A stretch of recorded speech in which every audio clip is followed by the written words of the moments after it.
It is Thursday, April 18th. The NFL Draft is exactly 1 week away. Let's project what the Cowboys will do in the first 3 rounds. And now, a word from our title sponsor. Are all financial advisors fiduciaries? Fewer than you think. Not knowing could reduce your lifestyle. Hi, I'm Mitch Kramer, founder and CEO of Fint Financial. A fiduciary is a regulatory term to reduce conflicts of interest in wealth management. A fiduciary always works in your best interest. A non-fiduciary advisor might put their compensation or company ahead of yours. At Fint Financial, we are certified financial planners acting as fiduciary advisors. To learn more, go to flintfinancial.com or Fint Financial's YouTube channel. There's been a significant development in your laundry room. Laundry detergent sheets, not dryer sheets, but the same concept. Paper thin, remarkably efficient. Just toss one into your load of clothes and voila! Sparkling clean and smelling great. And as a plus, they're hypoallergenic for those with sensitive skin. Plastic jugs of detergent. Jugs that just wind up in trash heaps. It's easy to get your laundry detergent sheets. Just go to the link in today's podcast episode. Introducing Star Power Smart Home Solutions, where cutting-edge technology meets effortless living. Control your entire home with just a tap on your smartphone. Adjust the lights, set the perfect temperature, and ensure your home is secure, all from the palm of your hand. Star Power has the experts that will transform your house into a secure, smart home. Experience the ultimate solution in comfort and security for your family. Get started at GetStarPower.com. Star Power, where innovation meets home. About the Cowboys Draft, let me tell you something. This is very, very dangerous because the Cowboys are drafting for need.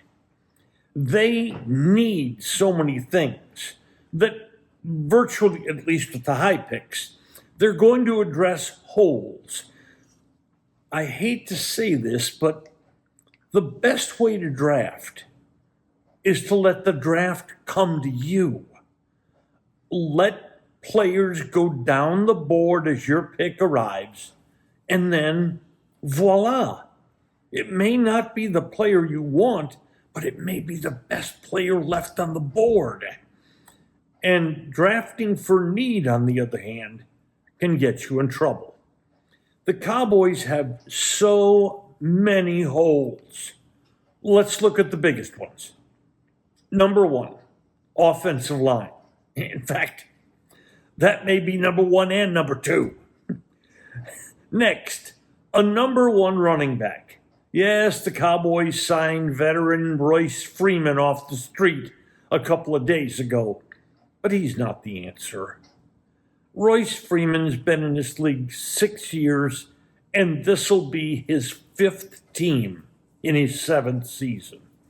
Last year, he carried the ball 77 times for the Rams and gained 319 yards. That's not bad for a number 2 runner. He was the Rams' number 2 runner. But the Cowboys don't need a number 2 runner. They've got so many candidates for the number 2 runner. There's young Malik Davis. There's Deuce Vaughn. There's Snoop Connor. And waiting in the wings, just hoping they'll call, are Zeke Elliott and Dalvin Cook.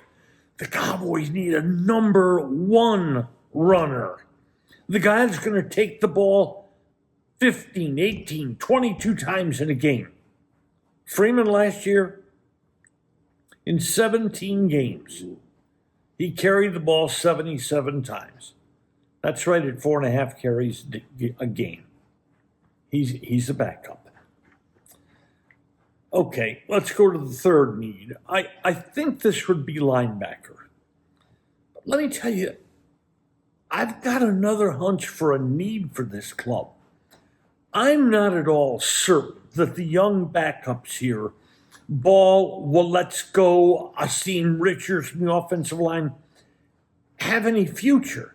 Maybe a couple of undrafted kids, Bass and Brockman do, Brock Hoffman do, but the Cowboys may need 2 offensive linemen. We'll get to that in a second. But Here's the difficulty. You're drafting players that you want to step right in and start for you.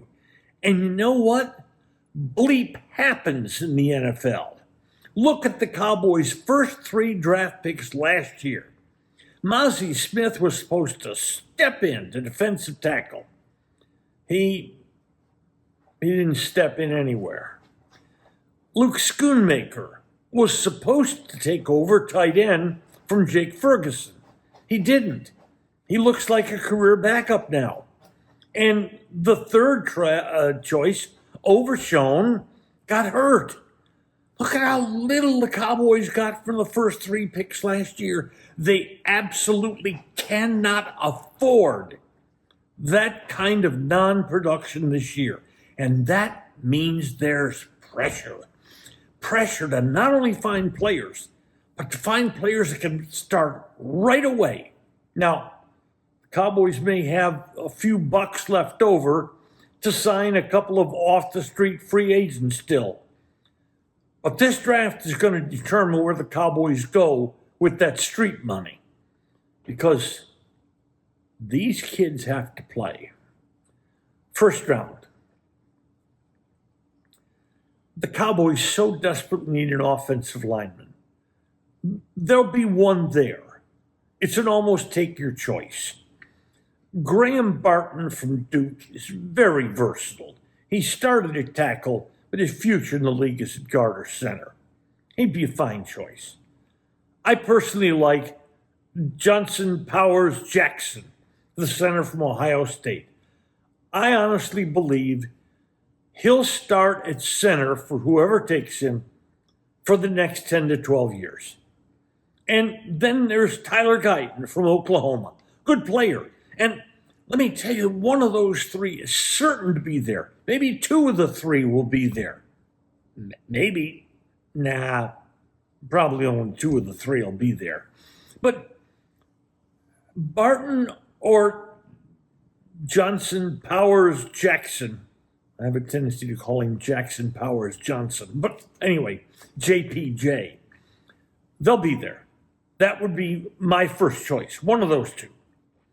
Second round. Where do you find a number 1 runner? See, that's the problem for the Cowboys.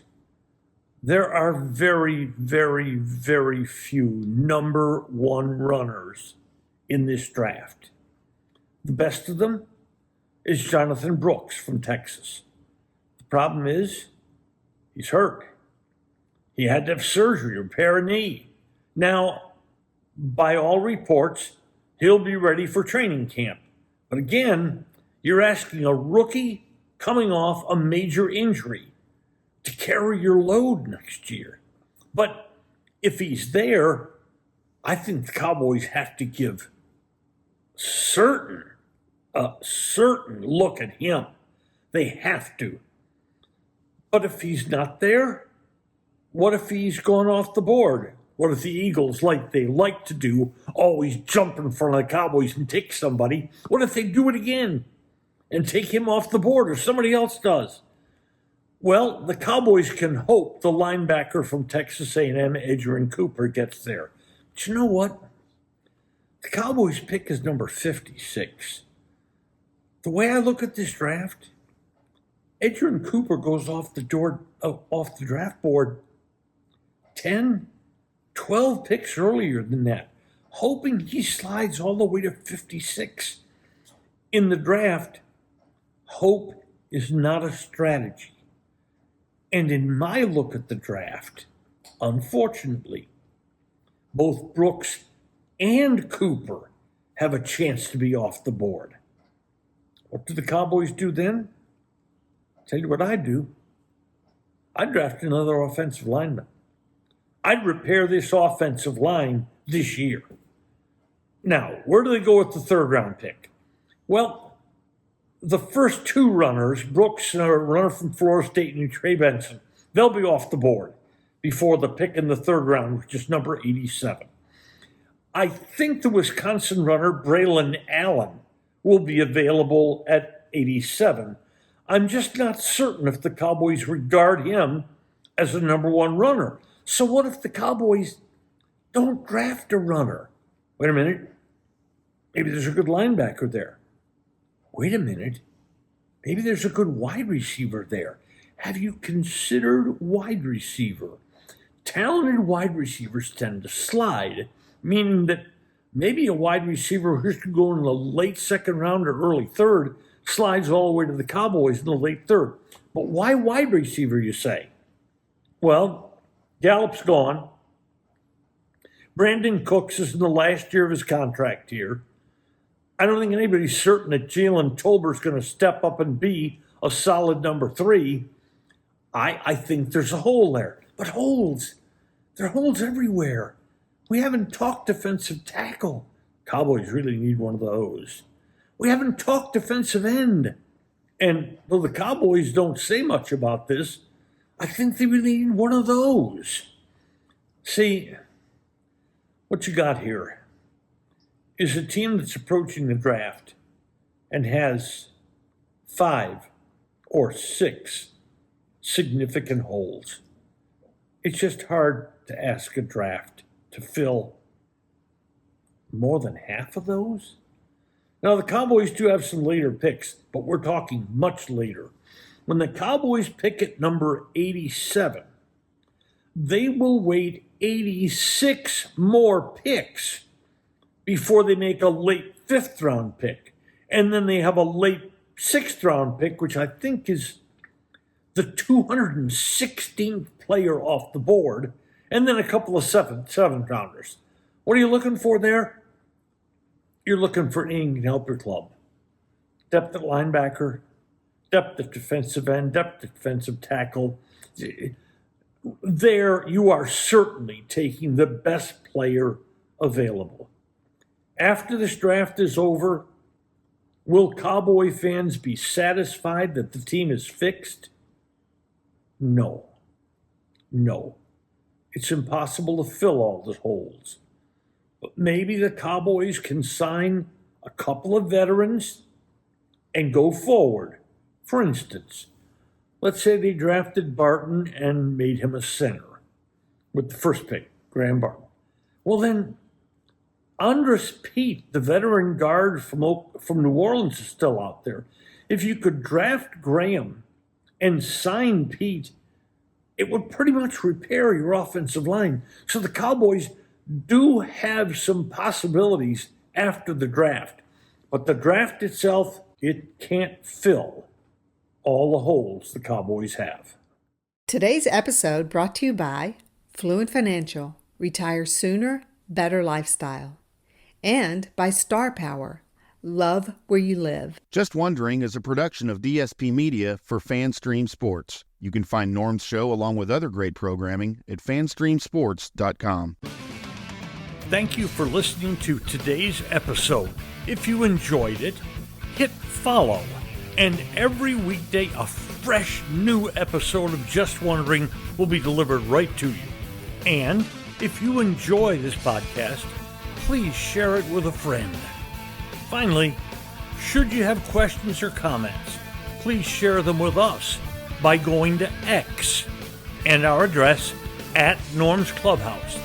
That's Just Wondering with Norm Hitzges. And every day, I'll be just wondering about something. And I'm Mary Hitchkus, and I'm just wondering too.